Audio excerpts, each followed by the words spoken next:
มัน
สิไปแล้วให้พวกลูกพวกหลานหามาแทนพอจะให้เบิ่งติล่ะ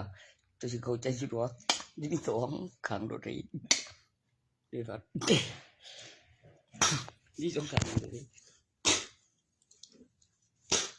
นี่2ขังรถนี่คันกูว่าจังบ่คือจินจินมันโอ้ยกูถูกใจตัวสิเป็นไปได้อยู่ดอกเดี๋ยวก็บอกเขาไปฮอดในพุ่นแล้วก็สัตว์ทักษิณพัดหนึ่งให้ตัวไปเลยบ่ได้คู่ประยุทธ์ได้นั่นร้อยตีทักษิณแท้ๆเลยว่าไอ้มันเจ๋งมันสิ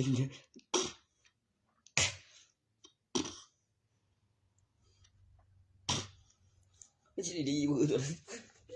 บอกลูกหลานหาไว้โอ้ยทำไมบ่เด้อสตีนกูนี่สตีน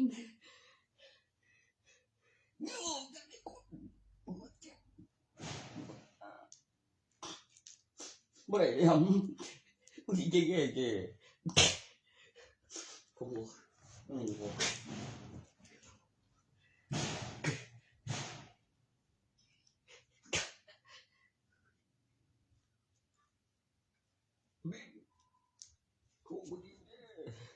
บ่รู้ว่าคืออ่างลูกชายสิกูหลาย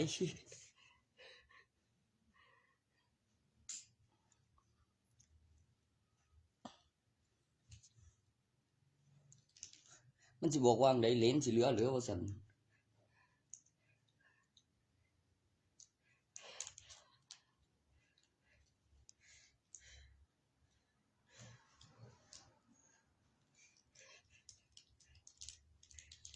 ว้ายกูไปตบลงก่อนนะหั่นนั่นบ่มันหาโง่หลายคันหาเมียมันน่ะแม่มันสิมาเลือกเอาอีกอยู่ข้างบ้านก็ว่าบ่เด้อคันแม่นทางการเมืองนี่โอ้ยคือสิบ่แบ่งดอกกับผู้มักเขาบ่ได้มักโตคันบ่เลือกได้บ่ของดีกูเลยใส่นี่จะลึกสร้างนั้นว่าแตก2ล้านดำดินโพเป็นสิ่งมีชีวิตเป็นคนงามเกี่ยวกับพยานต่อที่หลักฐานมีพยานแน่นอนแล้วก็คือวิชาโตกับวิชามันที่เขาเอิ้นแผนนั่นแหละในตำนานตัวนั้นแล้วก็คือมีร่องรอยแล้วก็ในโลหะบ่สูญสลายแล้วก็มีคาถาปลุกเสกอัญเชิญเจ้าสิฮู้อยู่ดอกให้เลยอีเหล้าทองเจ้าเอาไปบ่เจ้าอยู่บ่อีเหล้าทองเอาอันนี้เจ้าเลือกบ่ได้ข้อยสิเสนอให้แต่สร้างนั้นเจ้าเบิ่งเด้อนั่นสงสัยมันมีเอกสารแผ่นนั้นแผ่นนึงมีลูกตั้ง6พุ่นเว้ยลูกสาว2เจ้าบ่เชื่อบ่นั่นเกือบแล้วแต่บ่ทันดอกโอ้เกือบไปถ้าแม่นมีอยู่2 4 3บ่อีกก็บ่แล้วแต่ลีลาแล้วก็คืออยู่บ่ได้แล้วก็คือย่าเพิ่นว่าเป็นนั่นแม่เอ้ยบ้าเกือบแล้ว อันเรื่องเด้อกูยังได้กูนี่กูที่เด้อโทรบอกกูคืออะไรไม่ก็ไม่เดียวกัน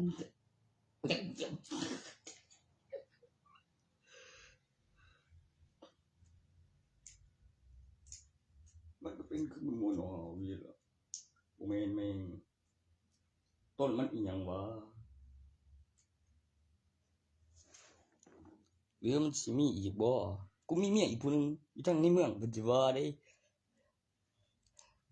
แต่ทำใหญ่ขึ้นมามันบ่เอากูสิเอาเองสิดอกล่ะไปพุ่นมึงยังบ่ตีนกูเลยมีวัดนำอยู่ดอก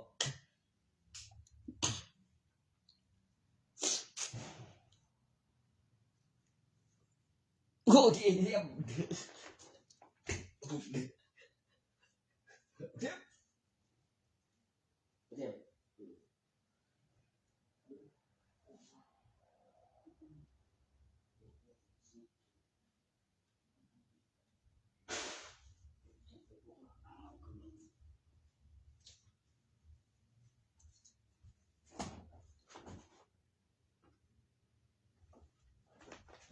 ตัวกูก็บ่เสียมันสิออกมาไงเร็วก็คือว่าบ่วะเฮ้ยก็จะมันสิเอิ้นเขากับประสาทบ่กับวังคฤหาสน์เฮ็ดหยังสิไม่แต่ข่าวนั่นบ่พังก็ได้เอาแต่บุเอาแต่ผู้ที่หนึ่งได้ผู้ใหญ่ลงไปดาวตกแล้วพลิกสากปุ่มโลดยังโตเดี๋ยวนี้น่ะบ่คือเงียบไปแม่นหยังแผนการหม้องสิได้อีก10 ปีแล้วก็คือทีละ10เดือน2ไว้10เดือน2แล้วก็48แล้วก็4คูณ2เป็นแล้วก็42แล้วในสมัยเพิ่นเกิดทันแล้วฮอดรัชกาลที่12แต่รัชกาลที่4พุ่นล่ะตั้งแต่หากับพันเพียงพุ่นว่าอยู่หาคนนี่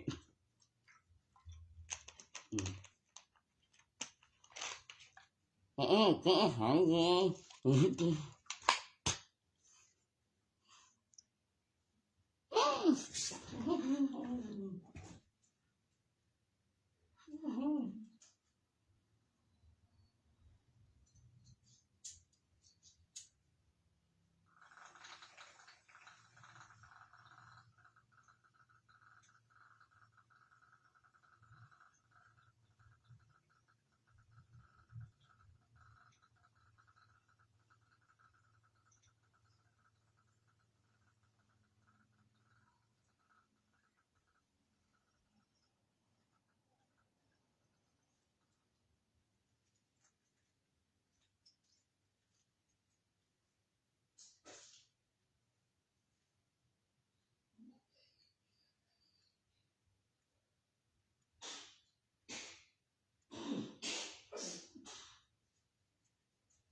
กูว่าอยู่เพิ่นคือสิแก้ว่าให้ไป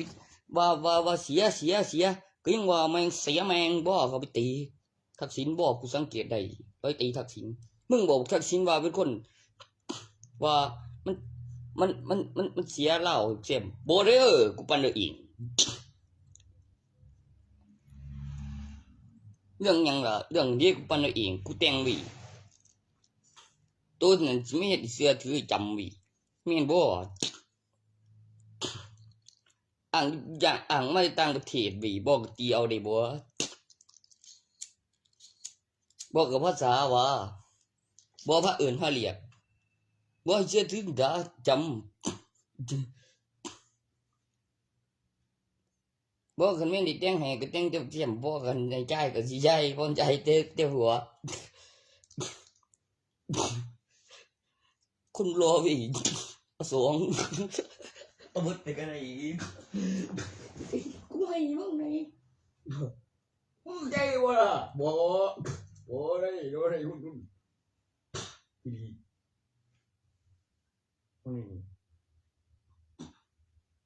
เนาะแต่งโง่ดีขึ้นไปขึ้นมามึงสักสิดาโง่แล้วค่ะนี่ไงแต่ไม่คิด ก็บอกว่าให้มันบ่เจ็บใจแล้วก็อธิบายประโยชน์ของอัตรยศกับกบฏแล้วมันเป็นแนวใดว่า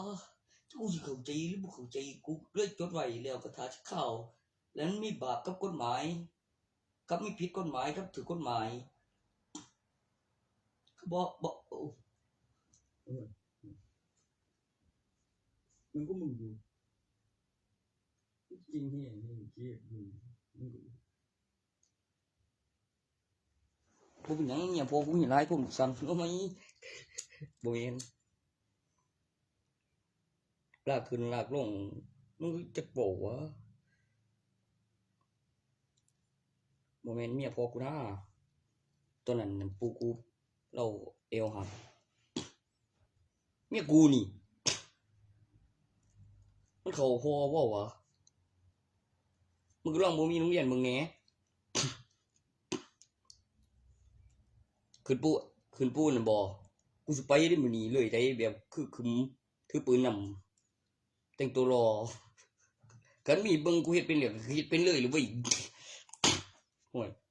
เนี่ยว่ากูจริงกูเป็นนั้นแม่นี่ดีกะล้านโทโซเป็นรอยยางต่อซื้อ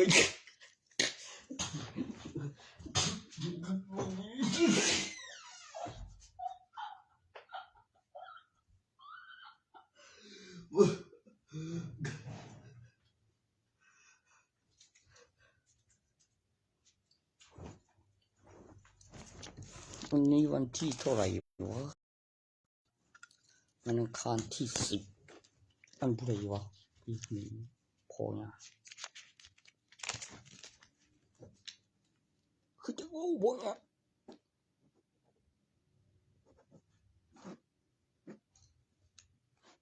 ทุกสิ่งตั้งนึงสิว่ามึงเก่งคือบ่คือพอกูกลับมาเนี่ยว่าซั่นเดี๋ยวมึงว่ามันเป็นผู้ใดนั่นแล้วก็เห็นเชื่อถือปานนั้นว่ามึงก็สิบ่ฮู้เดี๋ยวนี้ต่อจากจักซั่นก็ได้อีกนะแม่ก็ยืนเบิ่งว่าซ่านนับหนึ่งเรื่องเข้าใจบ่ว่าเรื่องมันคือบอกยากแท้ค่ะยังไงมึงสิเข้าใจแหน่ท่านบ่เวลฮู้เรื่องบ่สนามบินนี่ที่นี่ห้วยแต่งสุบเป็นไหนบนกูยามนอนเด้อถึงมีร้อนกูอีกอยู่หลีนอนคือมันร้อนโคตรหลายจังเนาะกูจะกล้าเฮ็ดหยังบ่เนาะอันนั้นมึงต้องบอกฮู้เรื่องแล้วลีลาเฮ็ดหยังวะอุตส่าห์เฮ็ดแบบดีๆแล้วผู้สาวส่งผู้สาวคุยให้นำมันก็บ่ฮู้เรื่องแท้เมียมาให้เล่นด้วยข่าวเดียวปิดจอยังปิดจอเฮ้ยกูเวดับแม่งเลยยังไม่ได้แล้วเขาเรียกปิดจอ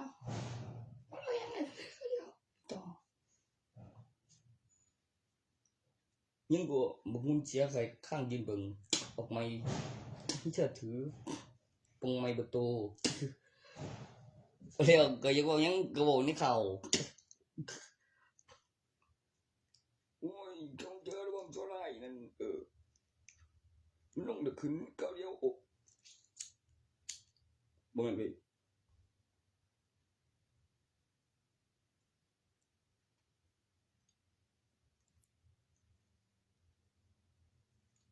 สิพรก็มีตัวได้เฮ็ดเจดีย์ถ่ายอยู่หัวของเจ้าบัดนี้มีหาเจ้ามันก็สิบุญหลายเท่เจ้าว่าบางทีล่ะเอาบ่มันสิไปไสบ่เจ้าเชื่อข่อยอยู่ว่ามันบ่ไปไสแล้วมันก็คือสิบ่เฮ็ดให้ผู้ใดคันบ่มีศาสนาแล้วก็บ่เว้าคือมีคือพระพุทธเจ้าแล้วมีหนังสือมาแล้วขนาดเว้าพื้นยังตีกรอบกำแพงนั่นโอ๊ยแล้วเพ้อเขาไปกี่ต้องไปหาหยังมาลองมึงก่อนต้องหาหยังลองก่อนปกติผมนี่ร้อยตีถ้าสิฟังเดียวบ่มีพี่สิลูกน้องไปมึงนั่นยังหนึ่งโอ้ยงอนดิมึงไรเด้อน้อยนำก็เวลาเดี๋ยวบ่ได้เสียมันมาก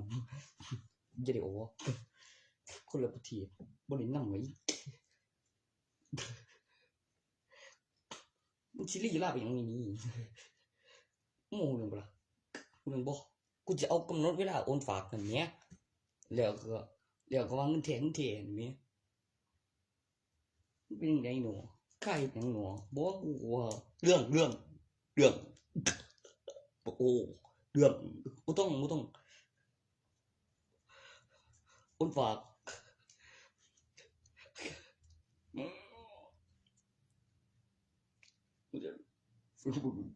กูกับมึงเอาสิมึงบ่เข้าใจมันอยู่คือมึงจะบ้าอยู่ละมันจะบ่เท่าเอาเนี่ย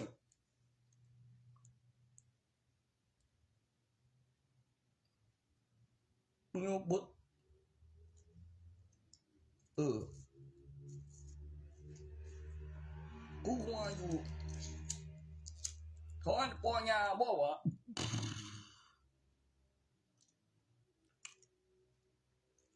พ่อยาเหลียว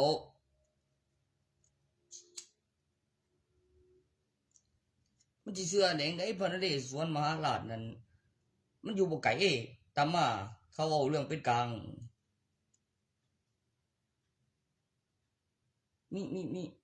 มีพระนเรศวร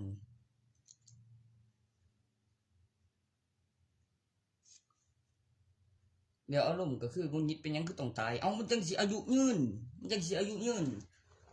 ตัวนั้นน่ะมันจังสิอายุยืนเขาจังสิเชื่อบ่ก็สั่นมึงก็ฟ้าวตัวนั้นแล้วจะได้ผู้ใหม่บ่กูสิไปตั้งเอาเองกูเฮ็ดเป็นบอกปันเอากูก็เลยว่าแม่นหลักฐานวิดีโอหรือเรื่องเอกสารแต่ใบทะเบียนบ้านบัตรประชาชนแล้วหลักฐานวัตถุแล้วก็มีบัตรนักเรียนสอนนายอำเภอเด้อคือในห้องเดี๋ยวกูจำได้ว่าบิดคูงด้วยเว้ย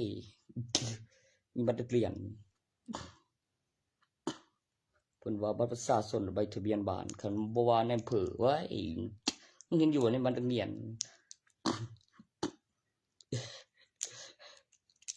ใช่บ่มันคือซัวๆหลายแล้วกูได้มาใส่นี่กูมาแต่อนาคตกูที่สั่นเอามาแม่งมึงสิบ่ฮู้จักกูนี่ได้ตีนห้อยอีมีบัตรนักเรียนสอนในอำเภอไม่รู้ไม่ดีกูว่าวะแล้วกูว่าทิ้งไว้ปัญญาอ่ะปัญญาไรตีข้างไรตีพาทักษิณนะก่อนเนี่ยเขาแทงดอกอีกช่วงให้มันกับเขามบยุดกูหยุดนี่ก็ดีแค่คู่ปั๊บเทื่อนี่สงสัยสิยังนั่นผลิตการโอ้ยเจอเด็ดขาดเลยยังไม่หนีต่อจากบุญหนีคนนึงมันตายอยู่ในตู้บุญเติมได้โอนค่าโอนบอกตัวดิเสื้อกูบอกอะโอนเป็นแบบวิถ้าก่อนหน้าหันสังคมโอ้ว่าโหเป็นก็เรื่องของสิของเป็นทัดเสียบโดนละ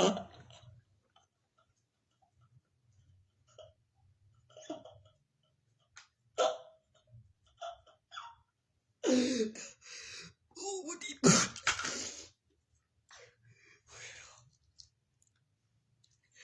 ยังกูเจ้าก็แต่กูเจ้าก็บอกมันอยู่เดี๋ยวเดี๋ยวกูจีใส่ลูกไปกูใส่ลูกไปดอกยังกูว่าสิว่าเยอะลูกสาวใส่บุหรี่มันไปปองเบิด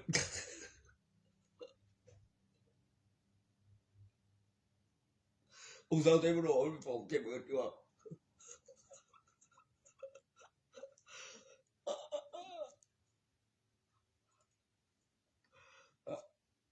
มึงกูว่าเต่ากูมามีเนี่ยพวกวันว่ายังคนจนไปดูหรือกูนั่นเอามาเจ็บคือกูจริงแท้จะเป็นยังไงตัวตีน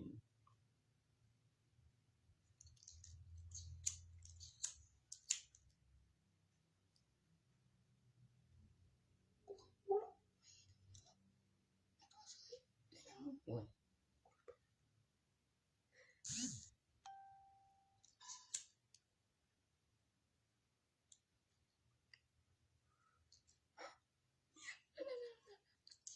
กู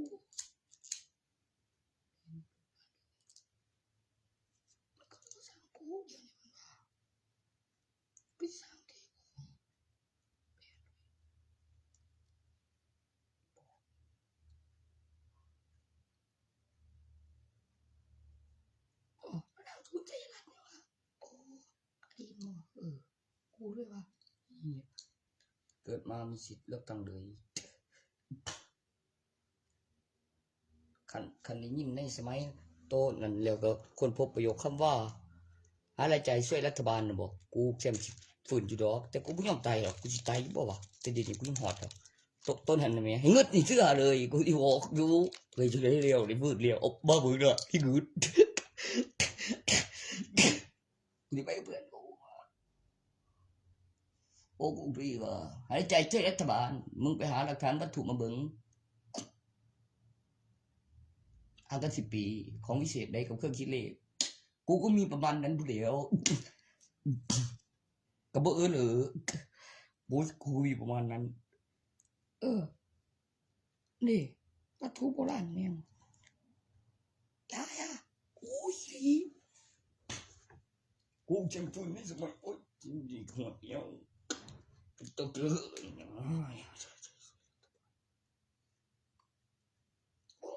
สมัยสังสารกูทำไมไม่รู้สิวะเราฟังทางฟังพ่อพันกวนทีเดียที่ฉันนี่ดีกาพ่อมันคือสิขาบ่ไรแต่คันตายยันบ่น้องเพิ่นขากูหูอยู่ไอ้เพิ่นรับผิดเฮ็ดหยังบ่ได้บ่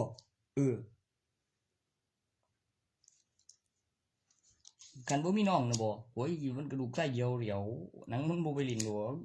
ปานอีหญิงกูก็เลี้ยวอีกปานวนให้กูปานเลี้ยวบ่ได้เรียบร้อยปานไม่อีกก่อนเฮ็ดเป็น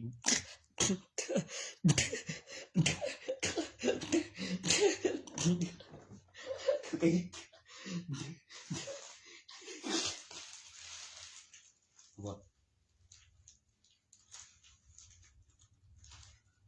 ดิ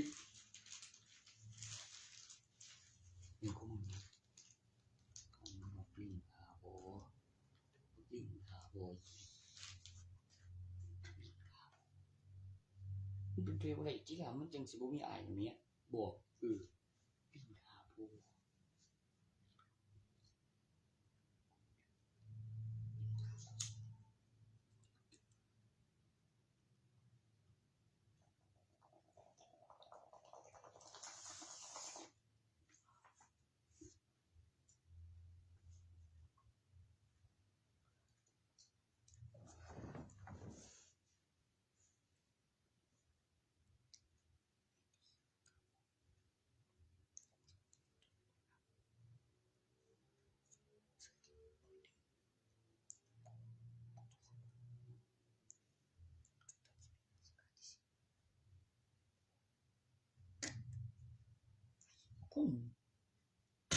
เอามันกลับมาถามก่อน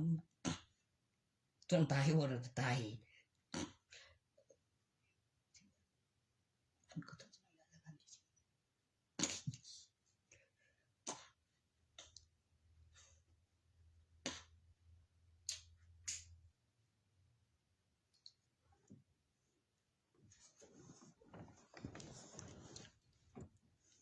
อยากได้หยังเนี่ยอยากได้ของพิเศษมหัศจรรย์มีจริง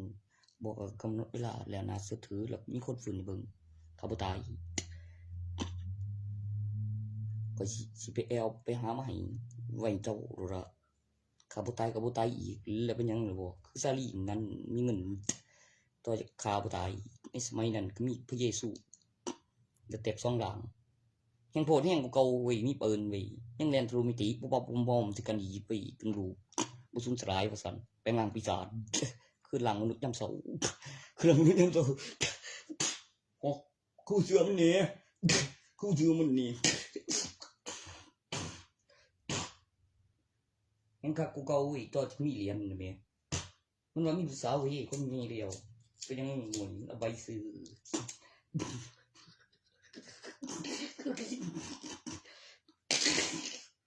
โอ๊ะ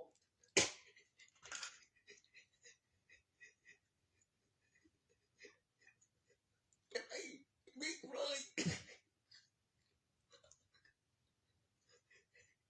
เจ๊ได้ดิบอก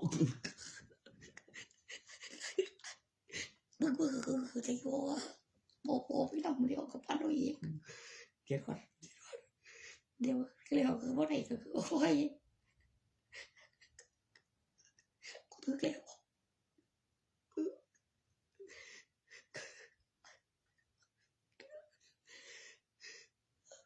เอาไว้ซื้อดี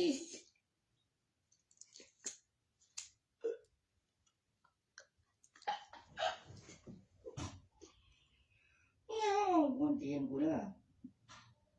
ถ้าไปซื้อดีๆนั่น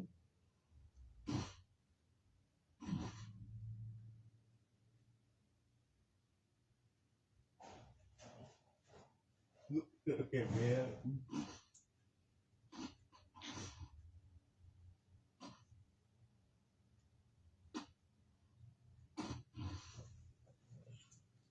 เรื่องหยังแล้วก็คือตัวเว้าจบแล้วหรือยังแล้วก็สัตว์ปรมัตถ์คือสหรัฐกับอังกฤษโดยฝรั่งเศสแล้วก็เขาอยู่บ่ไกลแล้วสั่งสอนโดยเกาะกันตัวสิตีกันเอาแผ่นดินนั่นเด้อกันมันเป็นเกาะอยู่บ่ไกลแล้วเบิ่งแล้วตัวอย่างแล้วคือในข่าวแผ่นดินมึงน่ะแหมตัวตีเอาแผ่นดินมึงอันแหมแล้วมันก็บุกแบบสปาร์ตันยามเช้าฟื้น เขาตายบ่ได้เฮ็ดเสียบ่ให้ไผแล้วก็เตรียมวางของแบบระเบียบแล้วกระดับอาวุธกับชุดเกราะแต่สมัยพุ่นแล้วก็คือสุเซาก็ได้ มึงสิให้กูบ่ต่อสะพานขึ้นแล้วก็อยู่กลางสะพานน้ำแล้วได้แบบบ่ แล้วโซอังเหรียญแล้วก็เอาสไปโรอ่างมาใกล้คันบ่เชื่อว่าโดดสวบ ดำลึก มันสิว่าตกนรกบ่ แล่นถึงน้ำอีกต่างหากโซโคงมึงเข้าใจบ่เด็กเด็กเด็กเด็กเด็กเด็กเด็ก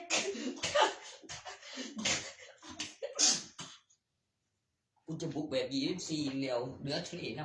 ำลงใต้ทะเลบ่กูสิแบกเอา ยังคือถึงบกนี่เห็นบ่นั่นในสระมีบ่ยังถึงบก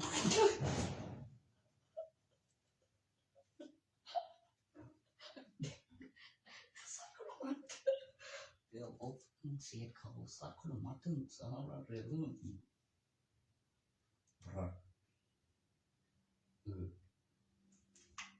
กันพวกเรื่องพระอาสา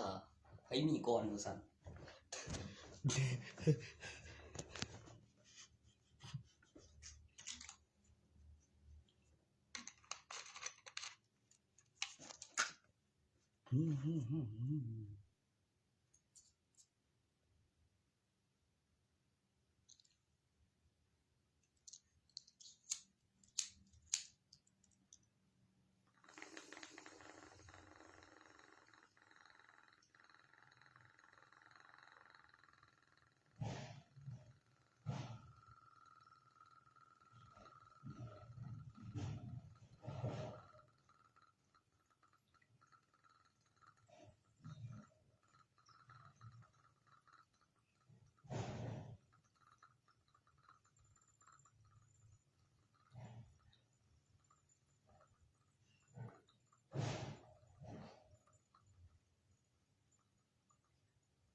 เครียดขึ้นมาแล้วก็มีพายุเข้านำอีกคือย่านเด้อแต่คือมันในสนามบินอย่าลืมไหนคือท่านสมัยอยู่ก็จริงเชื่ออยู่นี่แล้วข้ายังบอกเต็มก็อีกข้าคือรูปเดียวถึงหมายถ้าทำจังไงนี่บอกอุปกรณ์ต่อเสือสิดีเฮ้ยอีกจังไงยิงน่ะบอกโอ้ยเขาได้ไปจอสีเรื่อยปัจจุบันหอจอสมัครไทยทอดสดของจรในเวลาที่ของทอนตรงกันไทยทอดสดน่ะบอกเอาบ่ต่ออีกบ่แม่งโอ้ยบ่มันได้แค่บ่น่ะบ่มึงว่ากูบ่ฮู้ติบ่ฮู้ติกูถ้าอายุถึงมึงอ่ะกูสิมีหยังหลายกูหันหลายกูเล่นเกมตัวซะบ่วะบ่เลยก็ได้บ่ได้คู่เด้ยังเอาไปท่วงอีกเว้ย กูก็ว่าเขาอยู่แล้วคือเห็นดีบ่เข้าใจแต่ไกลสักนั้นแท้นบ่หรือบ่แท้นบ่สิเปิดปฏิทินเบิ่งก่อนเบิ่งนี่เนี่ย คนที่มึงก็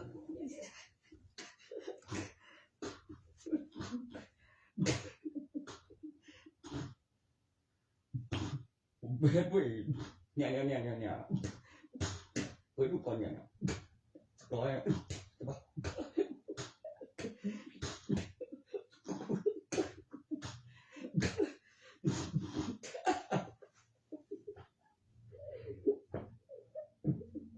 เดี๋ยว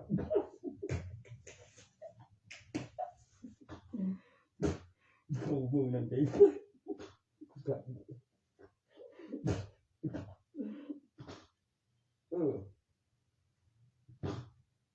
เฮ้ยว่าอยู่ฝรั่งเศสเฮ้ยว่าตอนนั้นพลาดใช่ว่า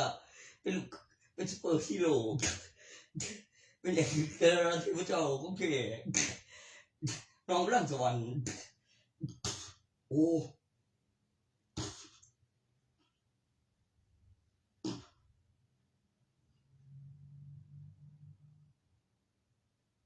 โอ้ยเราฝรั่งเศสเขาไม่ได้ไปซื้อ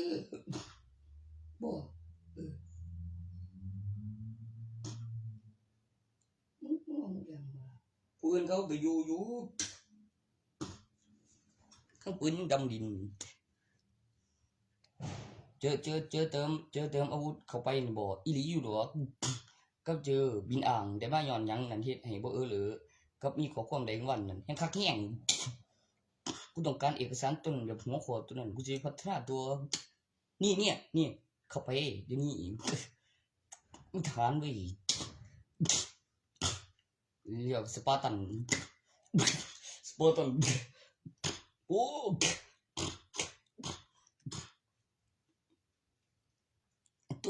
ตัวมึงตีกันเอาตัวนี้นั่นกูbiết có rồi bộ tiêu có chỉ tốn nhưng bộ không ý biệt thìเขามายังมีทางสะพานเส้นเดียวเว้ยนี่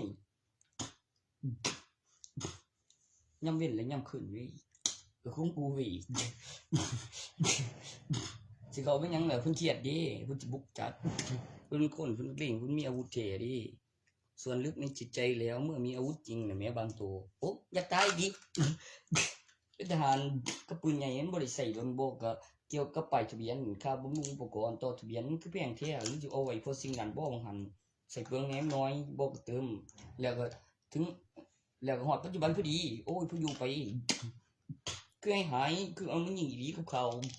บ่เครื่องบินก็ว่าสิเครื่องนี่วิถ้าเป็นรถนั่นบ่จะสตาร์ทติดหรือบ่ที่ดอกบินได้บ่ฮู้ล่ะอังถือกูฝรั่งเศสมันสิมีคนเฮ็ดเป็นจักคนเนาะกูจึงสร้างขึ้นมาได้เบิดดวงว่าซั่นเว้ยขัดจะว่าหยังจะแข่งกันไว้น่ะบ่โอ้ยของเจ้าลงซื้อแล้วของผมน่ะบ่ออกข่าวใน YouTube แบบเป็นตอนตัวที่ว่าดราก้อนบอลน่ะบ่ต่อจากคันอีบ่ได้เว้าเรื่องไผหลังจากให้เบิ่งนั่นแหมในการ์ตูนนั่นก็ให้ได้ให้เบิ่งถ้ามีอีกเรื่องนึงนั่นบ่มีโปรแกรมการทำงานนั่นแหมได้หาหม้องว่างนั่นบ่ไปได้โอเคโอ้ไปเด้ออีหยังตัดดา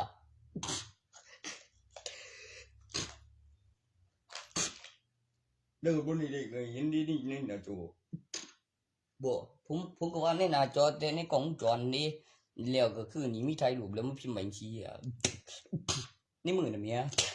ในรูปนั่นก็ในหน้าจอได้ตอนนี้ให้ได้เบิ่งนั่นก็ให้ได้ดิเจ้าเสื้อบ่ล่ะบัดนี้ละก็สิคิดเบิ่งก็คักแล้วนะได้เบิ่งโดดได้ก็ยังกันยันถากนะ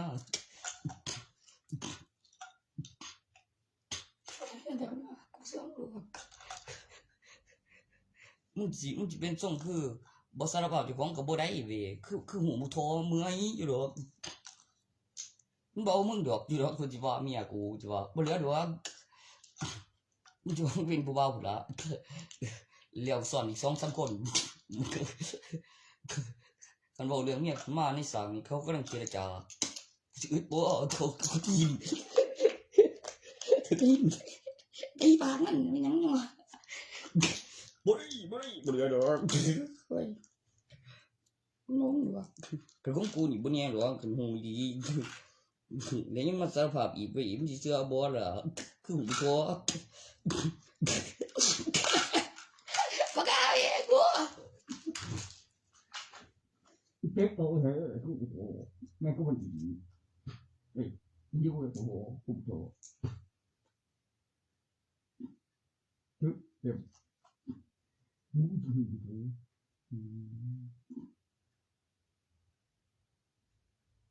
เป็นช่วงนี้โอ้โห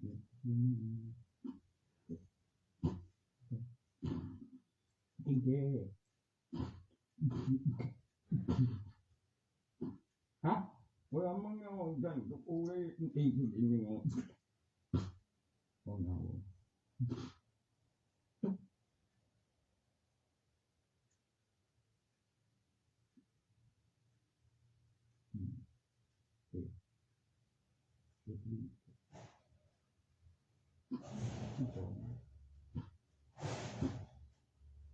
มึงสิวานพับทีละ4แล้วก็ลงฮอดราชการที่1แล้วขึ้นฮอดราชการที่2มาทีละ4ขั้นตอนแบบบ่ได้ขั้นตอนราชการแล้วราชการที่เก่าว่ากูดไว้พระอาสาอยู่บ่ดนกว่านับเบิ่งนำหยังปีพศครับก็ปีศตวรรษเดี๋ยวฝรั่งเศสก็ว่าอะไรคือปีศตวรรษปีพศอันที่คือระบบในอุปกรณ์โทรศัพท์นะบอกว่าคำนำหน้าตัวอักษรกูกำลังรู้จักแต่ตอนปลูกบักเฟืองนั่นเอามาด้วยนั่นใครเฮ็ดได้น่ะแม่ตอนนั้นน่ะมันก็ยังโซกูอีกเว้ยใครจะหาวิธีได้ถือกำเนิดไอ้ตัวหนุมานน่ะแม่โอ้ยกูเสือกไปเปิดพ่อเว้ยมันเกิดมาจากสิ่งมีชีวิตที่เป็นพืชแล้วก็เป็นสัตว์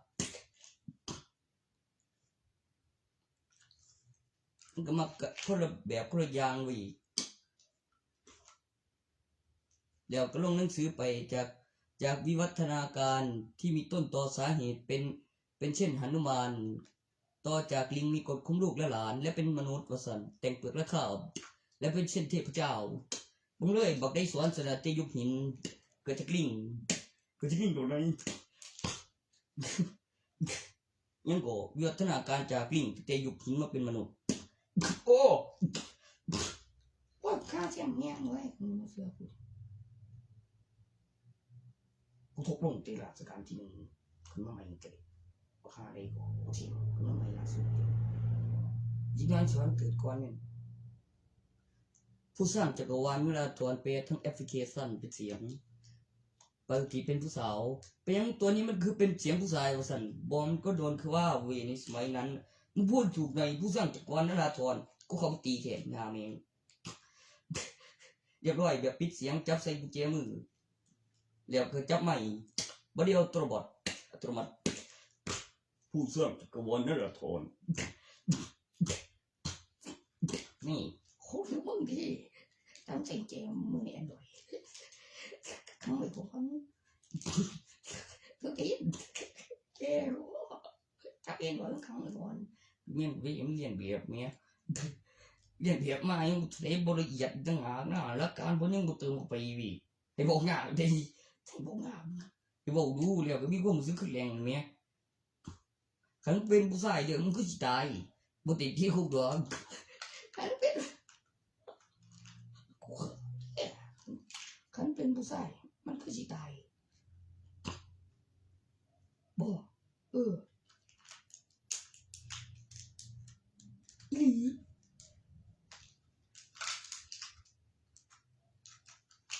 ขันเป็นผู้ชายมันคือสิตายเหี้ยนี่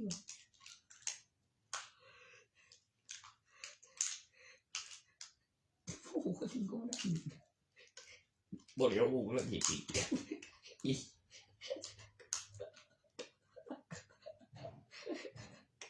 ไปพักกูหน่อยปอ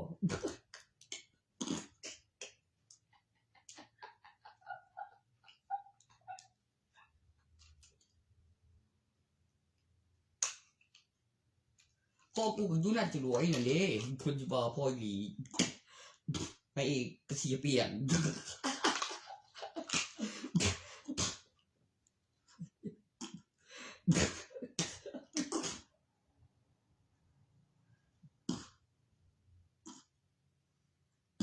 ก็กูขึ้นเพื่องไปฝรั่งเศสก่อนหมู่ก็ปูหนวดแล้วบ่เมื่อใดเอาบ่ข้างหลวงพ่อเสพเหลืองก็ไปเลยเรื่องก็บอกเขาฟังบอกแบบมันโมโหแต่จังไดว่าทิศทางใดเป็นทิศทางใดแล้วมีเสียงจังซี่คือเอามาบอกต่อแล้วตั้งแต่พุ่นแล้วมันนี่แล้วมีข้อความกูก็เลยมีโมโตโรล่าซิมโพแบบจอ2มีจอพับทะเลก็มีโบนมีก่อน โอเค ครับมีจีมีกันมีสาธุหาตัวตีโอเคเดี๋ยวเดี๋ยว โอเคโยม กูมาเกินเลยกูถูกดื้อกูก็อีเบอร์กูอีกเรื่องอะไรกูเลยซึ่งอะไรกูเลยบอกกูเสียเยอะช่วยเอ็งกูออกก็ต้องคิดแต่นอนอย่างนี้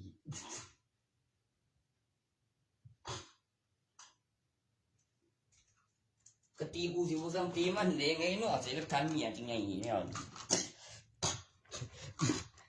กูจะต้องเรื่องกูเฮ็ดได้นี่โอ้กูตีมันเด้อเนาะ กันมุกตีเสียงมันสิบ่ซ้ำตีเมียมันบ่บ่เสร็จแล้วทันเมียว่ากันเนาะเสร็จแล้วทันเมียจังไงเห็นบ่ คันเดียวนี้นะบ่ซึ่งเห็นแล้วอยากวิวัฒนาการใหม่บ่ล่ะเถื่อมันบ่ได้เป็นแบบเก่าอ่ะเป็นหยังล่ะเป็นถากรใจเย็นมึงจะเฝ้าแต่ว่าเฮาว่ากูว่านักเลงหลายฟังดีๆเนี่ยจักมันเว้าถูกหรือบ่ถูกได้ประโยคพาเรียกนั่นแหมบุ้ยประโยคพาเรียกทุกที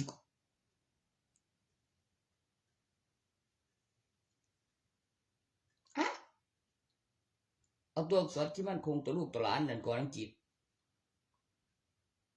จับเวลานั่นมาก่อนหน้านั้น2ตัวอีหลีเป็น24ถ้าไม่ว่าแล้วถ้าไม่ว่าไม่มีท่ามันต้อง24นะบอกก็มีแต่นั่นหลักฐาน44ต่อ22และเอกโทตีจัตวาแล้วก็มีกรอบสี่เหลี่ยมเรียงหน้า5ออกข้าง5และอีก10ตัวและอีก10ตัวข้อมูลขั้นต่ำของการกำเนิดตัวอักษรภาษาในกรอบสี่เหลี่ยมนะแม้แล้วขึ้นรูปบรรจงแล้วตัวสระการเอ่ยเสียงแล้วเราก็ตึงฐานรอของตัวอักษรเครื่องหมายคำอธิบายการเอ่ยเสียงบุ้ยภาษาไทยกับภาษาอังกฤษนี่บ่แทบมึงเป็นคุณจะตั้งประเทศเลยเหรอคนนั้นเหรอครับจะไปด้วยไหมอะไรนะก็มึงหามาจริงเว้ยใช่ว่าไอ้สัตว์ก็ของมึงแต่ถ้าไม่บอกตัวนี้นะแม่กูไม่ได้เป็นใบอีกทีกูพูดได้ตอนหัวแตงนะแม่นั่นเพราะยังนะบอกเพราะเมียบ่ได้เข้าใจเรื่องมึงจะเป็นไปไม่ก็มึงเอาแรงมาจากไหนเสียงว่าคือแรงเงาแท้แรงหลายแท้ฟังกับคุณตำรวจที่ตอนเป็นเบาคือตีเมียแล้วยงเก่งเพิ่นก็บอกว่าไปไทยทำที่ล่ะแต่คือสิบ่ถึงตายแล้วคุยกันกับปุ่มแม่งบ่เพิ่นคิดว่ากูพอกลับไปคิดเบิ่งมันจังสิได้แพ้ตัวล่ะว่าซั่นกูจังสิบ่ลืม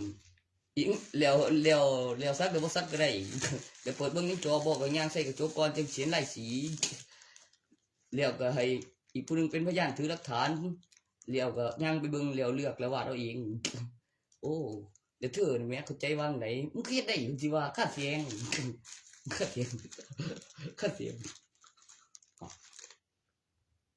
หรือพี่นี่กระจกหรือมีอุปกรณ์หรือนับยังละนับยัง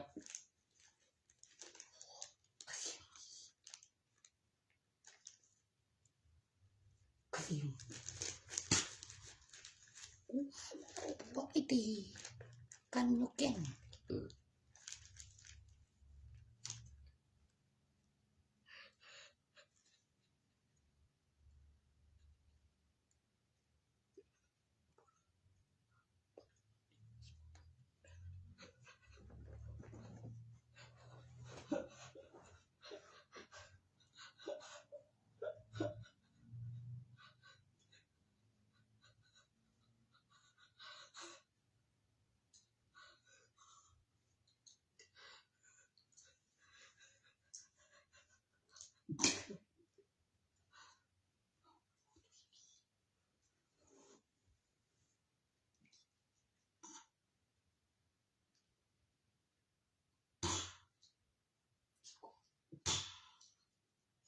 กรอบเลย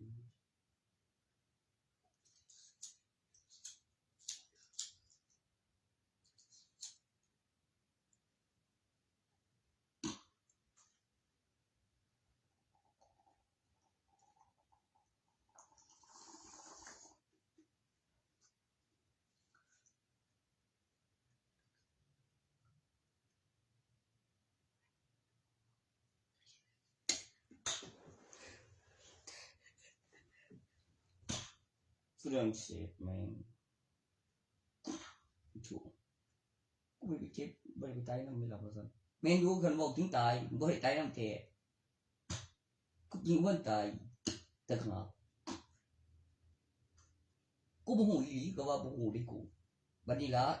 มันบ่ได้หรอกมันถึงคิวแล้วมันต้องให้เธอใส่ชุดเกราะบอกกับอันเชิญแสงแบบอัศวินกาโลใส่คุ้มแล้วยังไปตั้งราคาแล้วเก็บเงินค่าเขาส้มด้วยถือท่าคันเป็นดำเดินบ่แต่สิจักอยู่ดอกเวทรามันโซกังปะมีคนเรามึงเจี๊ยจังกูมึงว่ากูเชื่อมด้วยอธิบายออกจากสวัสดีแล้วแล้วมั่งด้วยบอกกับเพื่อนเขาเดียวทุกทีสิได้หายเด้ขนาดเอาขนาดขาวขึ้นยังไงโอ้ยตัวนั้นแม่งของวะมีกำหนดเวลาอีกดอกขับไปก่อนเอาไปกินคุกเอาไปคุก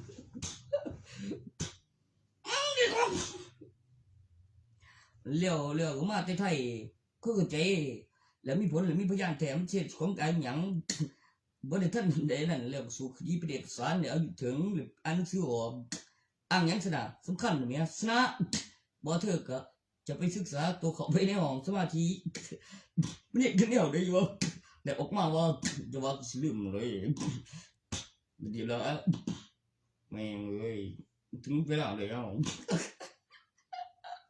โอ้บางเทื่อมันก็อยากให้ก็อยู่แต่ลองอีกบางช่วงเดียวหลังจากเอกสารสำคัญเนี่ยมันสิได้เกิดไม่เที่ยงใบทะเบียนบ้านชื่อผู้เดียวถ้าผัวเมียไปนำใดนี่บ่เอาไปแท้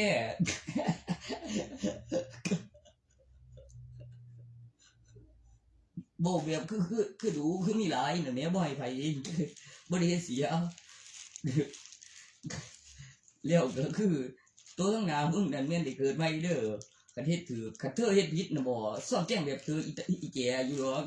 ให้เธอแก่ให้มันทีเป็นเด็กแล้วกูอยากมึงหากูเห็นกลีโลดละแล้วคือสมาธินิสัยน่ะเป็นอ่างบ่มีคือกันอีหานกูมาเด้งได้ทำกันเฮ็ดเถอะ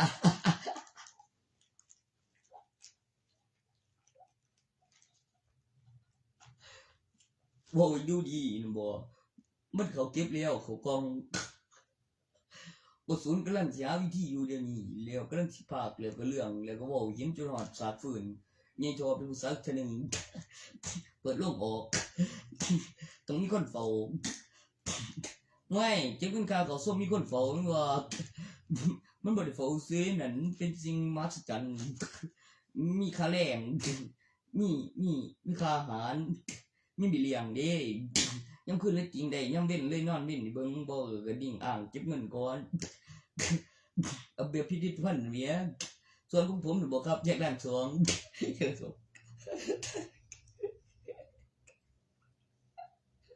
ส่วนที่เป็นผู้เดียวกันฟิวชั่นก็ได้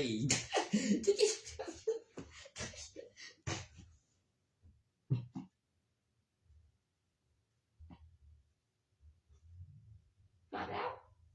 นี่เนี่ย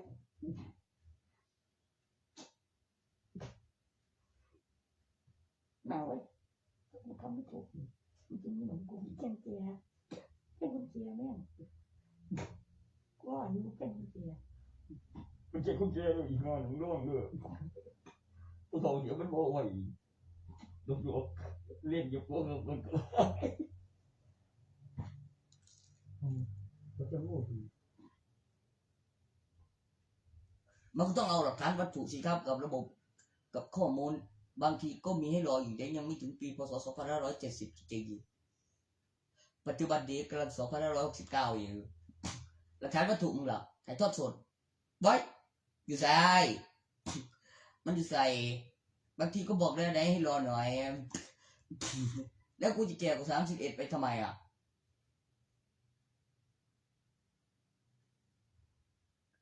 ถ้าบริษัทนะแม่มีชื่อมีห้องแล้วก็มีใบทะเบียนบ้านนะแม่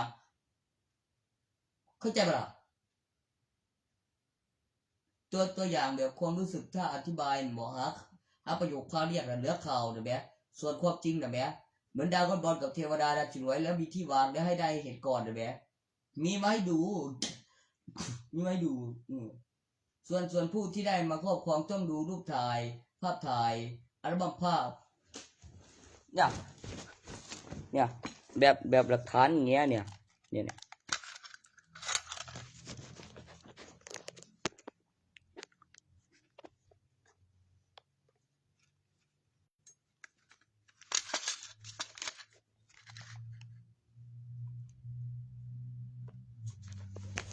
ก็ใช้หลักฐานเนี่ยมันก็ใหญ่เดียว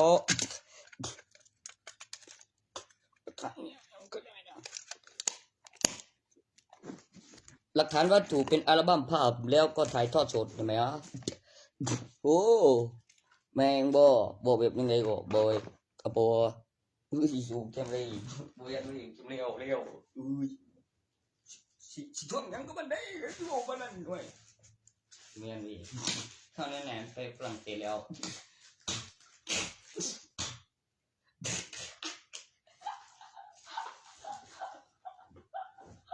ถึงจริงแล้วบอก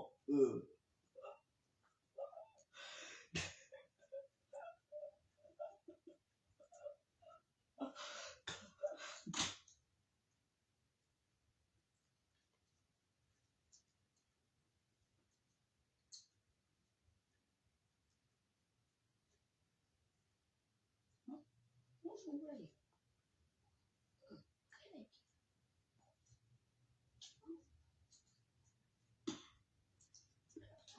Wait.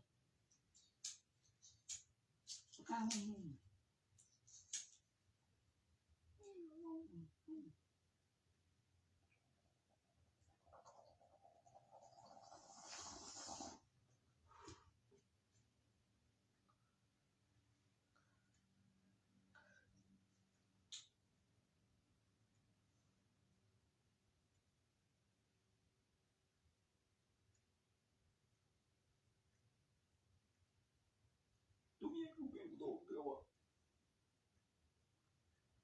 อุ้ยเกี่ยวเอาชีวิตไปยิงมันมา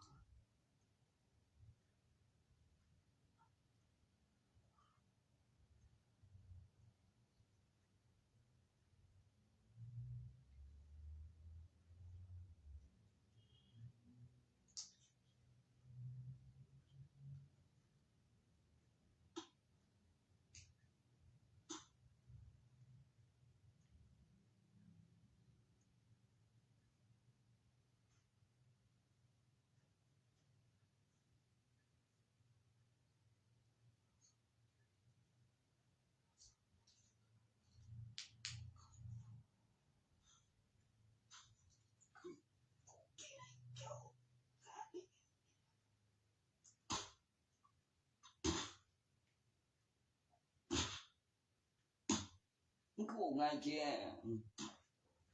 ว่าบนแน่ดอกบ่เคยเชื่อปานใดคือเรื่องนั้นย่านถาตัวมีเบิ่งบ่แม่นของไผนำไดสิใส่ดอก คือมักเฮ็ดหลายต้องเข้าใจบ้างว่าเข้าใจบ่ล่ะของกูนี่ล่ะกูซื้อมาไว้ก็กูเล่นอาชีพนั้นอยู่แต่กูสิขึ้นเลเวลคักกู109นั่นบ่กูก็สิใส่ชุดพุ่นแล้วสุดอ่างโอ้โอ้ยบ่เกินคันแม่นเฮ็ดแท้นะคราวเดียว170นี่บ่บัดนี้ล่ะเสียงมาใส่เบิ่งก็ของกูอีกล่ะของกูเรียกออกข่าวนั่นบ่โว้ยตัวเบิ่งจ่อสร้างกันบ่มีอีกตัวนึงเอามันคือบ่ให้ข่อยพี่บ่ข่อยคนละอาชีพพอเป็นหยังมันคือบ่ให้ข่อยเบิ่งแน่สร้างกันเลยใส่ถ่ายตัวนึงตัวใหญ่ ใช่ๆตัวนั้นตัวนี้ไป มึงจักเสียเกินไปบ่แล้วกูถือก่อนอีกเดี๋ยวก็ว่าของกูอีกว่าซั่นก็แม่นบัดนี้ล่ะสิฮู้อยู่ดอก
สีนั่นก็ตี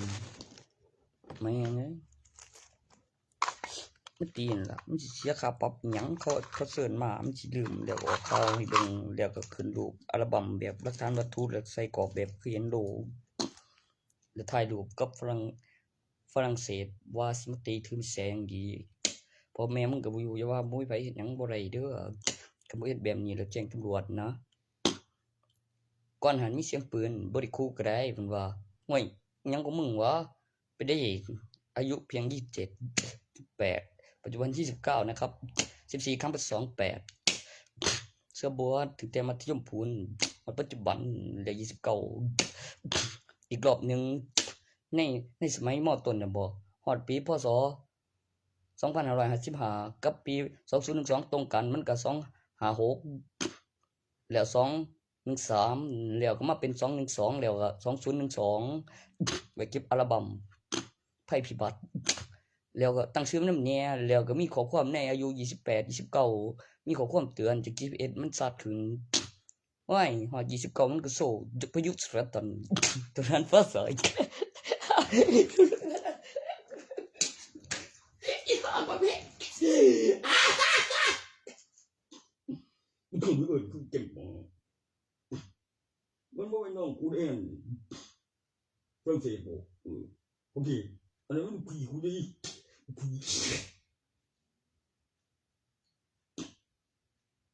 ผมมีใจอยู่ว่าบุญผีหยังบ่ได้ดิต้องถือกี่ดอกแก้วบ่เหลือดอกกูต้องกินจนได้เดี๋ยวแจ้งตำรวจไปเป็นพยานจักไงเอาเจ็บเพื่อนบ้านนำขึ้นเครื่อง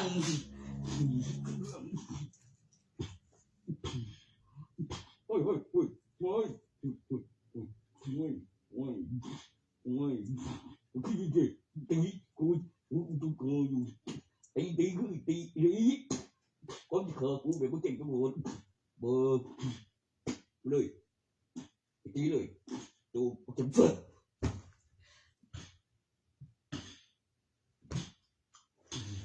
khương tiền cũng đang chỉ tiêu con nèเขาบอกเป็นเฮลิคอปเตอร์โบ้หรือเก่งบุ๋วเฮ้ยเขาเทกันที่ฉลาดเรียกว่างแบบเลี้ยนหนึ่งได้ไปให้วันต้องแลกดีบ่ใบตัวต้องไปหาเหรียญมาวันเหรียญแล้วแลกเหรียญ1,000เอาพัดเหรียญเดียวบ่กูจะเอาหยังดีวะแต่ว่ากูได้มาแล้วเดี๋ยวนี้กูไอ้ใส่ว่ากูไปลืมหน้าการขยายตัวของจักรวาลที่สมบูรณ์แบบ10 บาทกูมีรูปแบบโอ้ยเขียนเป็นภาษาอังกฤษนั่นไหมในเหรียญน่ะ10 บาทอีหลีแบบสัมผัสมีเสียงตัวบีเป็นบอเป็นบายอันแบบบาทเว้ย BR UT 10 บาทตัวสระ AIOU 10 บาทอะไรสระค่าละ10 บาทไหมใช่ไหมกูก็มีอยู่ได้10 บาทเขียนไปไหนถ้ากูได้ไม้มาก่อนห้องเต้ว่าจะเอาไปทำอะไรนะบอกกูไม่บอกว่าเอาไปทำเฟอร์นิเจอร์ดอกไอ้ห่าห้องเต้มันกินรับซื้อน่ะแม่แล้วโซเพชว่าสั่นตัวที่ไม่รู้ก็บอกว่าไม่รู้ไงตัวที่เพชรก็คือเพชรสิวะตัวเป็นเพชรแล้วแต่ฟังไปฟังมาแล้วทำให้สุกได้เลยน่ะแม่อีเดมันต้องไปเรียกกลุ่มแซมพูดตอนโตหรือใส่บ่แบเลยมันเฝ้าอยู่ทุกทีโยกก็คนดีกูเจ้เอาเพชรไปเจอชื่อแต่บ่เบียนหรอก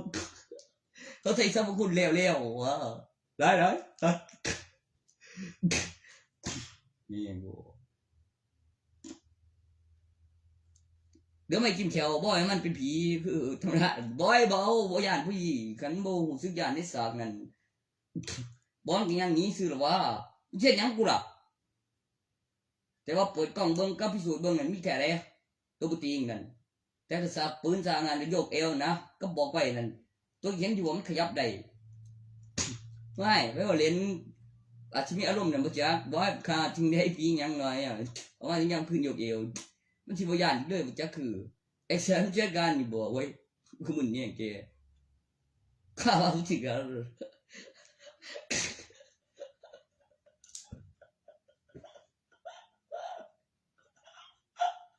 โอ้กูเฮ็ดบ่ได้ดอกเว้ยคือบ่กล้าแม่งสีมากูบ่ได้สีมาเด้อ ทุกทีเข้าข้าสีมาสีมาเอ้ยยอกอีดอกข้าสีมาที่เงี้ยแค่มา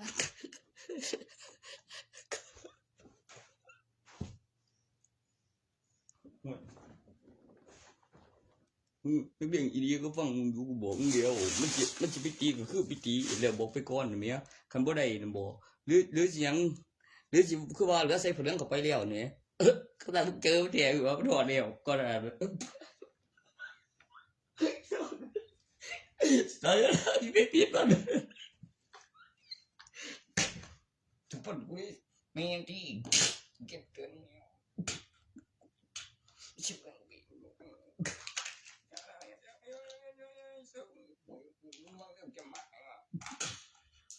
โอ้ย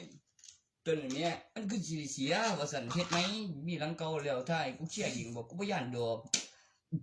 แล้วหลังใหม่มีเบิ่งเลยเฮ็ดเสร็จนั่นมึงจำบ่ได้หยังได้ทุนเฮ็ดเฮือนโอ้ยมันสิบ่ดีหยังเนาะมีบัญชีโอ้ยสู้ดีเว้ยแล้วมีเสียงเสตาบางหันนั่นโอ้ยโอ้ยแกเพื่อน โอ้เส้นต่อมากแม่งเฮ้อทำบ่โดยไม่เดียวสักดอกดีนี่นะมึงจะหาว่าไม่มีใครทำอะไรบ่ได้แล้วมึงกล้าแจ้งตำรวจจะแจ้งไผไปหาจิเกินไปขู่กลางมันเอาไม่เลี้ยงดีมัน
กูจะต้องเป็นผู้เฒ่าไปยัง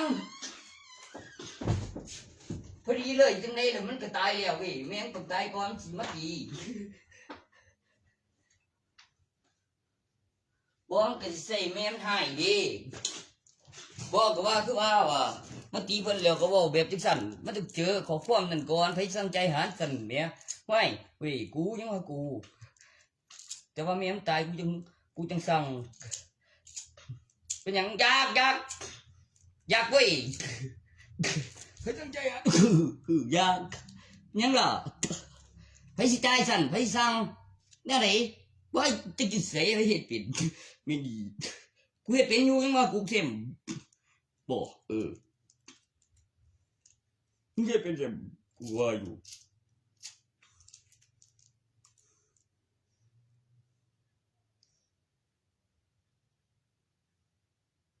เอาเหรียญชีพเด้อสิแยกปอกนำ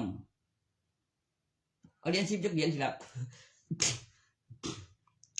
อัศวินกาโลนะแม่กับสุดกอประดับแสงเฮ้ยให้กูไปนำนะบ่มันสิว่าของกูบอกอ่างให้เบิ่งก่อนโซ่ปอกบองบังเด้อเงินสดได้หลายคันโหเรื่องเงินเหรียญนี่บ่ก็สมบัติไว้บ่ได้มีขายไว้มึงสิไปใส่กูเลี้ยงกูปันเลี้ยงกูได้หยังกูสิเลือกเอาตัวโซ่อยู่ในเรื่องนี่แม่สิออกภาค4นี่แม่สร้างแล้วมึงเอ้ยสิพับใส่แหวนเม็ดสีแดงแปลงร่าง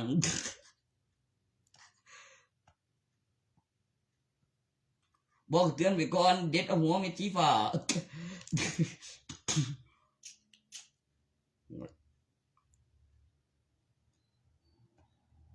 มันก็ดีอย่างเดียวผมเจอเชื่อเร็ว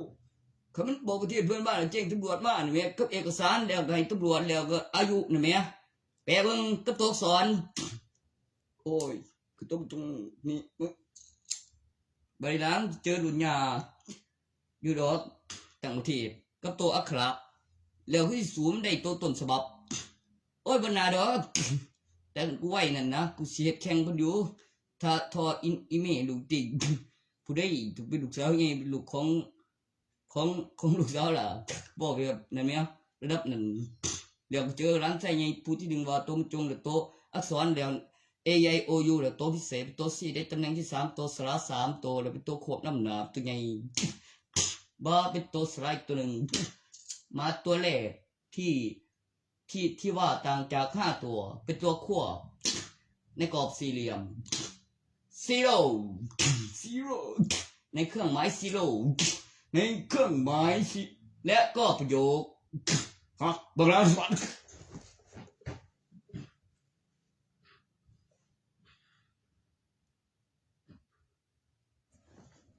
อันตัว zero มันอยู่อินเดียแต่อันตัวนั้นสงสัย CSAMP ผู้สร้างแผนที่ของดวงจันทร์ผู้ที่จะอธิบายถึงโครงสร้างโอ้อังกฤษเนี่ยแม่นมีแบบเป็นอาวุธโบราณดีๆกูเสืออยู่แต่มันเจอฝรั่งเศสมันหันบ่มากับตำรวจมันไม่ยอมเสียฟันโอ้แบบพวกเมียนนัวไงตัวเขาดิมันโมเมนต์ตรกเด้อเว้ยกูได้อัลบั้มภาพฉากเงินก่อนมึงยาวพอก็เมียมึงบ่อยู่เดี๋ยวมึงไปเฮ็ดหยังได้ก่อนมึงสิตายมึงกระเถาแต่กูคิดบังคับแล้วนั่นคืนนั้นกูเจอเรื่องเดียวห้วยไก่เผาไตดีทำเจอไฟแบบบ่ธรรมดานี่แล้วถ้าตายคงอยากแปลกๆเดี๋ยวนี้มันก็ยังมันตายมันทายมึงว่ามันทาบูทาโอ้เอ็กซ์เจ็บทากูสิบอกว่าไงห้วยพ่อก็เมียกูก็กล้าด่าเลยจะวายเนาะบ่มันไปด่าเสียฟาดชิดตัวออกเข้าเงี้ยไกลดีโอ้มันจะแข่งบ่อะไรบ่ตำรวจอันดับหนึ่งเป็นพยานประเทศเพื่อนบ้านนำแล้วคือว่าล่ะและเอกสารและกฎหมายมันเสือในหน้ากระป๋องจรแล้วสถานการณ์จัดงานศาลนั้นเป็นยังบ่ค่อยคาดว่าข่าวดาวนี่10 ปีสากนี่นะมีใครอยากตายบ่มันอยู่พอดี แม่งเอ้ยบางเทื่อก็มีคนอยากตายบ่พกอาวุธประหารนำซะบ่ว่าขี้ข้านลำไรกับมันสิได้กลับมาเคลียร์สิว่าแต่ย้อนเจ้านั่นแล้วล่ะบ่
Châu đây là trong đồn không quay lại mà út hết rồi bằng đuôi hết tẹt xong làng thực tế cũng có nữa thực tin chỉ có những thuật lái trồng bái cái bộ của không chịu chỉ cứพอใจวันนี้วันที่บอกคือฉันบอกเลยกันต้องเรื่องไปมันสิเลี้ยงคนนึงเจ้าสิได้5,000 เหรียญ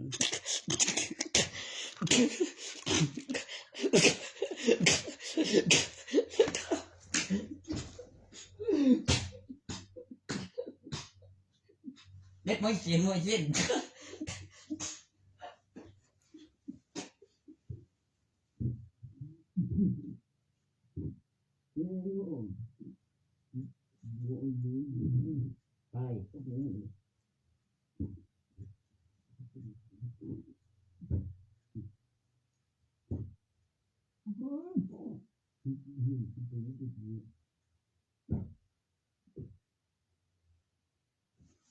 สวัสดีครับด็อกเตอร์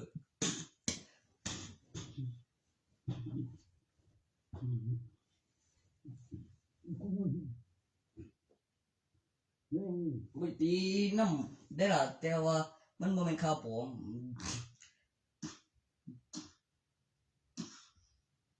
อีกช่วงนี้ก็มันได้ในข่าวนั่นช่วงนี้บ่ได้ใจ500แล้วฟังกับผู้ตำรวจกับประเทศเพื่อนบ้านเป็นตำรวจแล้วต้องเอาไปใส่ไว้ในหันเขาเคลียร์กันแนวใดในคดีทั่วไปเป็นคดีเผยแพร่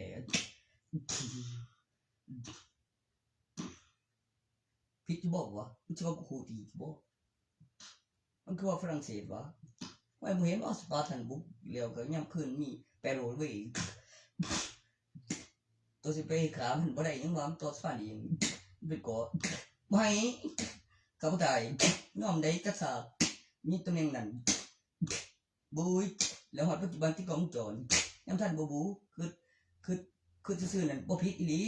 แต่คันบ่เซานั่นนะห้วยพระเฮ็ดมันอยู่ดอกกับโตมองโตต่อสวรรค์แล้วเขามาปานนั้นคือสิเหลือคันว่าผู้ดีร้อยสิไปใส่อย่าเก่งหลายบ่ให้ไปใส่สเปโร่ใส่มันก็บุกปาตันน่ะติโอ้ยสเปโร่ปาตันเนี่ยHello, buka buku potongnya. Oh, pero untung serat. Potong na buka. Suka dah kau tai pun sau. Suang.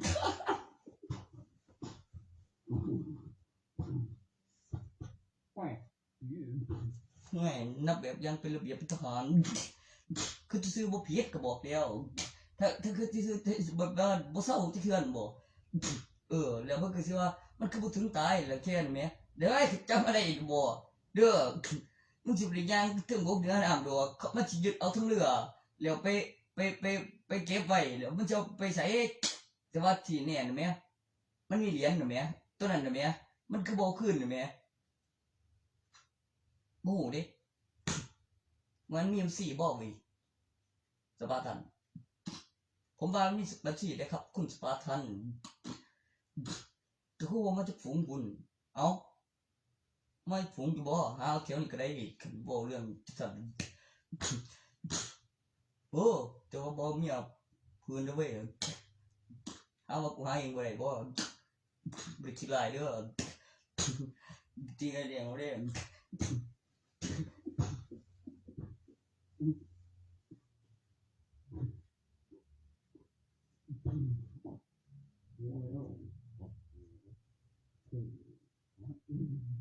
ขอสัญญาไปแล้วสิ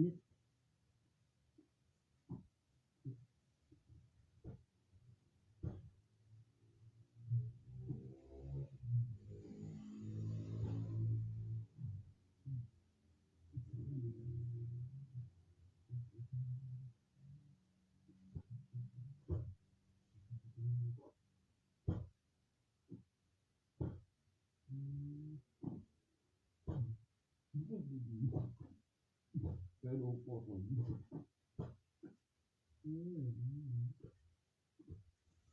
อย่ามอสเปโลกอ่างเว็บทะเลจะควงดีบ่แบบเขาบ่ตายในทะเลเว้ยมึงขึ้นถึงบ่เหลือสัตว์นั่นเอ้าก็ยังว่าบ่ดนมันก็ถึงน้ำมันก็มันเหรียญแล้วมันก็ฟื้นใหม่โอ้ยังขึ้นติโอ้มึงถึกบ่ให้ถึกแสงติคันมื้อใดมึงได้ถึกแสงหรือเปโลมึงบ่คือเก่าจำบ่ได้อยู่ดอกคือโอ้ยเฮ็ดมากเกินไปบางมื้อแล้วก็ลดเวลากับมันแล้วพยานแต่คันแล้วไปแล้วไปเลยแล้วมีคนรับซื้อน่ะบ่เป็นไปบ่ได้ดอกคันมีเสียงประกาศจังซี่แล้วข่าวแต่ในประเทศแล้วเล่นของในพิพิธภัณฑ์คันบ่กลับมาก็คือว่าเว้ยมึงบ่แม่นแต่ได้ลงทะเลมึงฮู้บ่ว่าเขาบ่ตายนั่นเขาจะไปเฮ็ดหยังติดคุกตัวบักครับติดคุกเ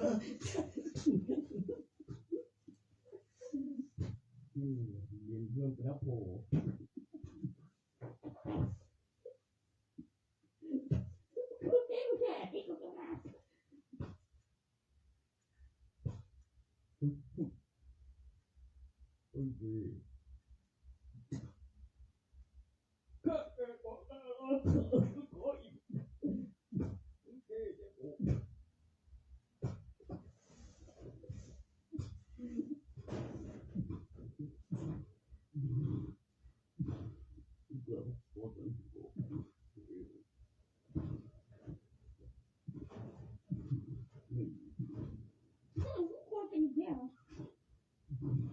โอ้ย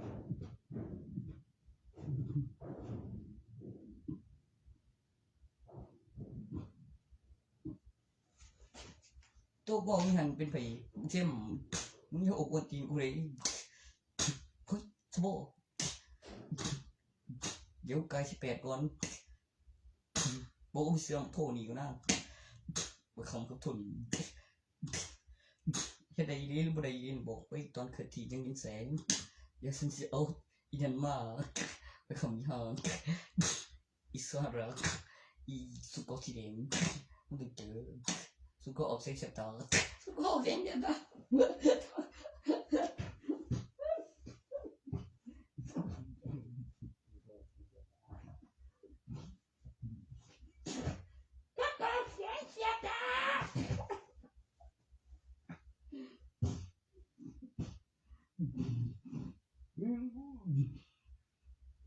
กูโชว์เองนั่นเด้เพิ่นว่าบ่เป็นหยังดอกลูกเล่นต่ออยู่บ่เป็นหยังลูกเล่นต่อโอ้กูโชว์เองบ่ลูกเล่นต่อกูถ่ายอยู่ถึงอยู่มันสิบ่เป็นไปว่าได้รุ่น1มาก็รุ่น4กันว่ารุ่น4รุ่น1เรียงมาบึรุ่น5ตามระเบียบแล้วก็มีลูกชายในโต๊ะนั้นสิอ่านลูกชายบัดนี้กูรอวี18บวกแล้วสิมีร้านเขียดแทนแล้วขึ้นไปพอได้บ่มื้อนี้ตัวที่มึงบ่ทอตัวเมื่อยคือแพบว่าซั่นแล้วสิบ่ได้แต่บ่ก็เสียงจะต้องดีบ่จัง มันยังแม่นบอนกับมันหอมยินคือสิบ่ได้คือจะได้ตะมึงเที่ยไปกลัวไว้บอนกับดงดากแม่ดอกนึงเด็ดเรียดาบ่ไอ้บ่ได้บอกอีเด้ถ้าไอ้แกกับโดนไว้บ่ได้ดงดากนำบ่แม่นคือนั่นได้เจ๊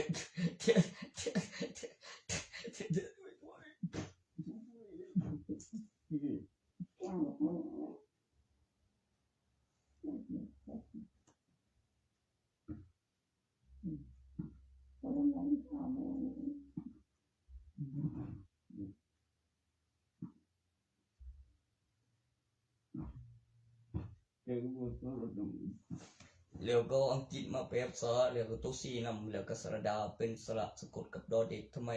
ถึงเป็นสระตัวแรกที่หางยาวกว่าสระอาที่ไม่ได้สะกดกับออ่างคือมันเป็นตัวสะกดของดอเด็กเป็นตัวพิเศษมาตัวแรกหางยาวกว่าสระอาในข่าวและประวัติศาสตร์เจอแน่นอนเลยรูปแบบการเอ่ยเสียงประกอบตัวอักษรเป็นตัวสระที่ต่างกับตัวอักษรตรงที่มาก่อนหน้านั้น2ตัวเป็นตัวอักษรภาษาอังกฤษต่อที่22เป็น24ตอนจับเวลาแล้วโผล่มา2ตัวไอน่ะเขารู้เลยแต่ลงข้างแต่ขีดลงแล้วก็มาข้างล่างมันจะบอกว่าอย่างนั้นบอกว่าตัวแอลฮันกุงเบลไปอย่างปกติเธอจะทำแต่เธอไม่ทันตัวไอไปอย่างเป็นตัวเฉลี่ยตามมาด้วยตัวที่3เนี่ยบอก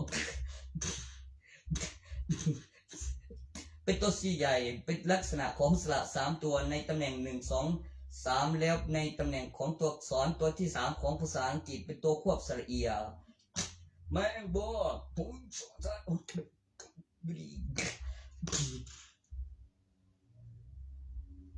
ทำไม A I O U เป็นตัวสระ5ตัวออกข้าง5ลักษณะการเอ่ยเสียงรูปแบบประโยคการเอ่ยเสียงเมื่อพิมพ์ประโยคเสร็จและคำแปลและเอกสารและปริ้นและสัมผัสดูแล้วเมื่อมีวิดีโออ่านและเอ่ยเสียงและเก็บวิดีโอไว้เพื่อการตอบสนองของแอปพลิเคชันแปลภาษาสมบูรณ์แบบยิ่งขึ้นแล้วก็อุปกรณ์ที่ผ่านการลงทะเบียนซิมมาแล้วจากประเทศเพื่อนบ้านอย่าว่าแต่กินจิโก้จะออกรุ่นใหม่เลยบัดนี้แล้วกูจะขอไขพัฒนาเองแบบเสียบซิมจากต่างประเทศด้วยจากลงทะเบียนแล้วเชื่อมต่อเครือข่ายไร้สายและเรื่องเงินกันเอง10 ตาม32ถ้านับกรรมการลงไม่ครบ1 บอร์ดใน3 บุญเลยใบแดงไม่มีค่าเท่าไหร่มีสิทธิ์อะไรมาแตกมาแตกกับนักกีฬากูแล้ว12ลง13เถอะมีอิทธิพลในสนาม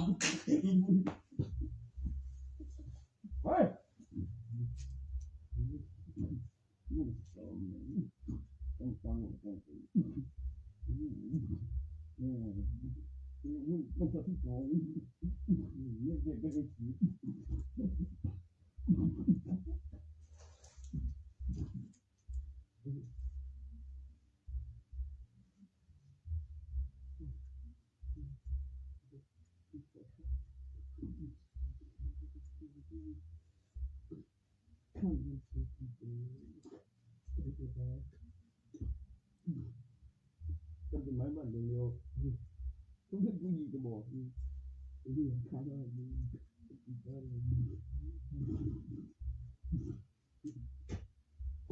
โอ้เจ็บ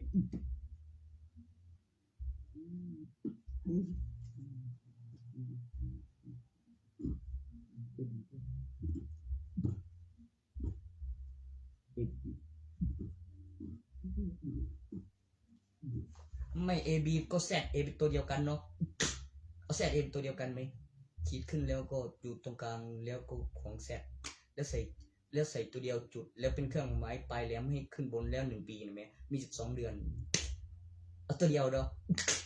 ขึ้นระบบในอุปกรณ์รอหลักฐานวัตถุดีไหมฝรั่งเศสใช่เลยเอาตัว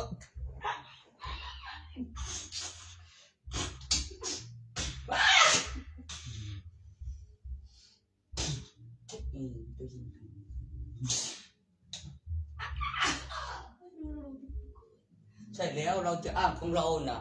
มันเป็นตัว A ตัว A แบบ โอ้ยอีห่ามึงกูไปกับบ่กูจะสีตรงไหนล่ะมีน้ำบ่อเว้ยมึงถึงคิวกูยึดสมุดหรืออะไรคืนว่าซั่นแล้วกูจะจังได๋บัดนี้กูถึงจะได้เขียนให้เขาดูว่าเป็นตัวเดียวอะไรถ้าใส่ไม่ท่าดอกเอาตัวเดียวตัวเอกับตัวเซตแล้วตัวเดียวแล้วก็ใส่ปีปีปีศตวรรษเข้าไปในเหรียญแล้วโผล่ขึ้นแต่ก่อนหน้าเป็นความมหัศจรรย์เขาสามารถเฉยนะมันต้องขึ้นตัวอักษร2ตัวสินะใช่เราจะเอาเป็นตัวเดียวเขาเรียกตัวอะไรตัวนำหน้าการจดจำการพัฒนาของ12เดือนแล้วก็แบบคือมันเป็นคือไซยาซูเปอร์สมบูรณ์แบบมาตรฐานสมดุล360องศาภายใต้ศูนย์กลางของกระดาษสี่เหลี่ยมแล้วก็รูปทรงวงกลมหมุนรอบตัวเองอยู่24ชั่วโมงหมุนรอบดวงอาทิตย์อยู่360วันบวกขึ้น1ปีแล้วคำอธิบายของบวกขึ้น1ปีตัวอักษรแบบอย่างนี้แน่นอนเขาเรียกอย่างนั้นผู้บริหารระดับสูงสุดในแฟมิลี่แมนเป็นโดฟาบิโกเปิดเผยผลก่อนฟ้ามีฐานด้วยสละตำแหน่ง7เทพรับแทนเป็นคอกโคไดอดีตบาร็อกเวิร์กหรือซีโร่เบื้องหลังรัฐบาลโลกเบโบจนมันโคโค่เนาะพร้อมก่อนเทพเปิดเผยมีฐานเป็นเครื่องโดฟี่ตัวนั้นผิดหยังวะคือลูฟี่นี่นั่นแม่แล้วก็มัดเอวไว้แม่แล้วก็คือไปพามันมานี่แม่โอ้ยทุกตีนกูเลยคันบ่เชื่อมันนี่ทุกที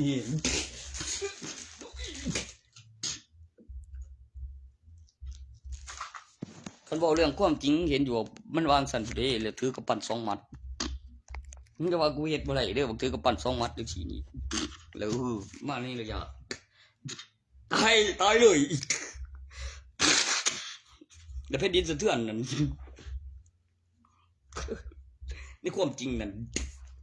ตายเลยที่แซ่บไผบักทิ้งก่อนว่ากูถึงแซ่บาทเดียวตายเลยกูบอกแนวตายเลยกูที่นอนตายทิ้งก่อนก็ตายเลยเว้ยทิ้งก่อนก็ตายงั้นทิ้งก่อนตายเองก็บอกเลยบอกเลยกูบอกเลยจังสิมาบอกความสันบอกเลยว่าความสันตายเลยทิ้งก่อนกูตายเลยอะไรกูตายเลยเองตายเลยเองคือไปเชียร์ว่าดำมันกันตายเลยเองตายเลยยังบอกผัวมันตายเลยไอ้จุกเด็กโดนอมที่ตายเลย Đây gọi biết đu học tay đu chỉ thắn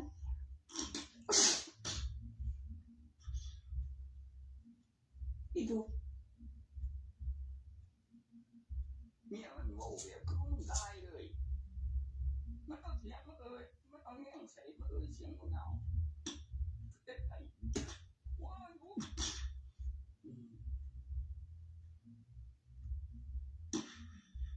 ตายได้ดูยังก็โอ้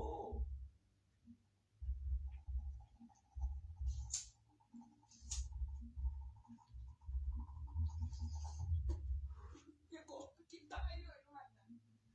เด็กเอามันเองยังไงเด็กก็เป็นตัวเดียวกัน สร้างขึ้นมาเพื่อทำลายหยุดสงครามระหว่างประเทศสร้างขึ้นมาเพื่อทำลายหยุดสงครามระหว่างประเทศเอ๊ยยังวะนั่นยังวะมีบอกว่ามันก็เชียดเทปแห้งแท้แม่งเอ้ยกินไม่หมดซะกูจริงใจไม่จริงใจไม่ใจตัวเต็ม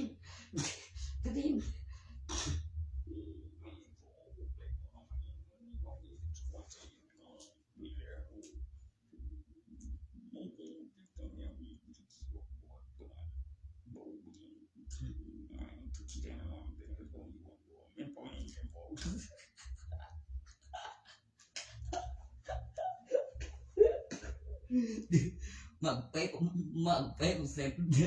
สะกดเสียงยังไงดีหน้าวางสองข้างมีอันสองข้างมี ก็มีเนี่ย กูเป็นน้ำระดับสูงเลยแบบเลย ไฟโก้ไอ้บิ๊กโก้ กูเป็นตายเลย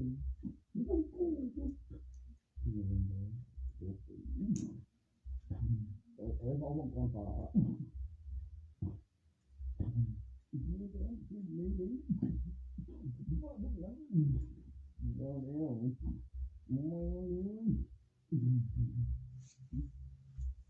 คู่ยุงเรียนสมัยนั้นบ่มึงมีหยังว่าเสียหาร้อยมันขันมันหูกฎหมายนั่นบ่มีพยานแท้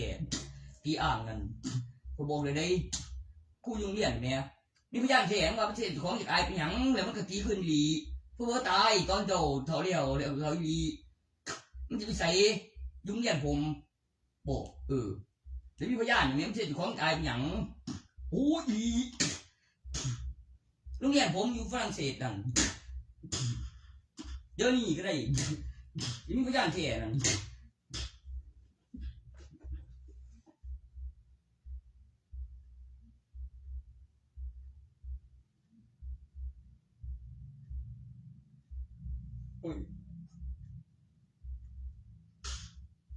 ฮุบบ้า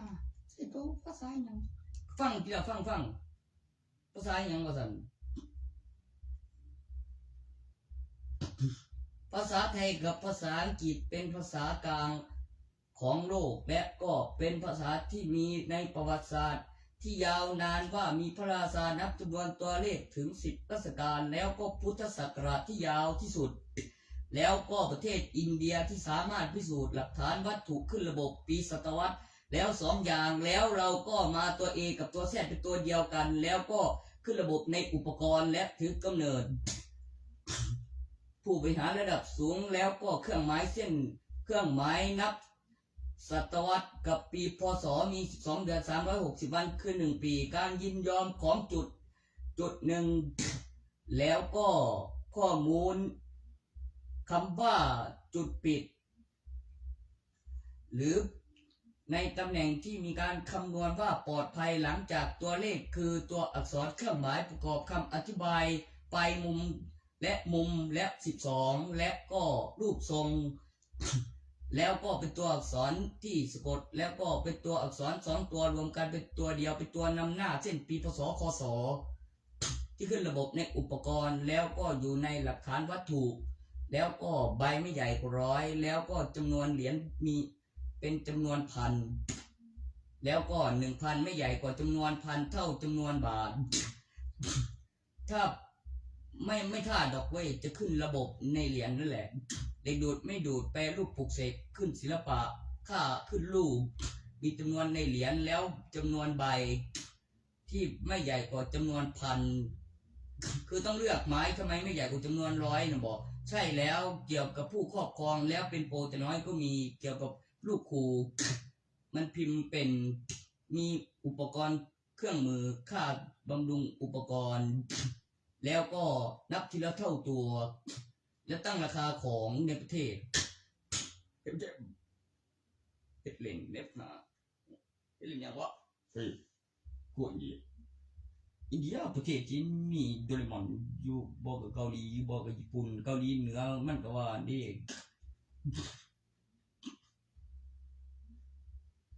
วิศวรรษที่22กลายแล้วเช่นชนะได้โอ้ตัวเนาะมันจะสองตัวเดียวเป็นตัวเอกับตัวเซตัวเดียวกันในคำนำหนาปีพศหรือเป็นเส้นปีคศเขาเอิ้นอย่างนั้นไม่สุดยอดแล้วไปสิเบิ่งออกเนาะ2ตัวเป็นตัวเดียวนำหนาเอาตัวเดียวมีปิดจุดหนึ่งแล้วปิดจุดหนึ่งหลังตัวเลขแล้วต้องให้เห็นว่าจุดนั้นมีความสำคัญจังได๋2จุดในปีพศนั้นแล้วคือมีความปลอดภัยค่อยใส่จุดนะแม่ครับเป็นเครื่องหมายคำอธิบายของสัญญาณแล้วก็ดูในค่าแรงค่าขึ้นพิมพ์ต่อจากจุดแล้วมันจะมีรอยต่อเพราะค่าแรงแล้วก็สรรพคุณสัมผัสปลุกเสกพลังงานแล้วก็โลหะที่เหล็กดูดไม่ดูดแล้วก็นำไฟฟ้าแล้วก็รูปทรงวงกลมขึ้นรูปค่าขึ้นรูป จำนวนในเหรียญการสื่อสารออกข่าว และฟันเสียสดอกบ่ล่ะพูดกูเสียงบอกก็อธิบายฟังเดี๋ยวมันกระจ่างมาบอกก็คือยิ่งเลยละปานีคือสิกล้าตีครับอยู่ดอกกล้าตีเลยเว้ยแบบเรื่องแล้วมันก็สิว่าบริท่านที่สู้ชิงบาดนี้ละสิได้ฟาดลาซาถึงเสียกูสิยานบ่ไรง่ายคันให้มันอ้างประโยชน์นะแม้กับเอกสารเด้อแล้วมีพยานเป็นตำรวจฟังกับคุณตำรวจแล้วมันสิเฮ็ดมิวสิกขึ้นมาในแผ่นดินจะพุ่นในบัดนี้คันบ่ได้เบิ่งบ่เอาช่วงสึนามิพายุเข้าวังหันจากสนามบินตั้งชื่อมาก่อนน่ะบ่เว้าเวียฟ้าใสนั่นนะแล้วสู้อีสานจ้าโอ้คือโอ้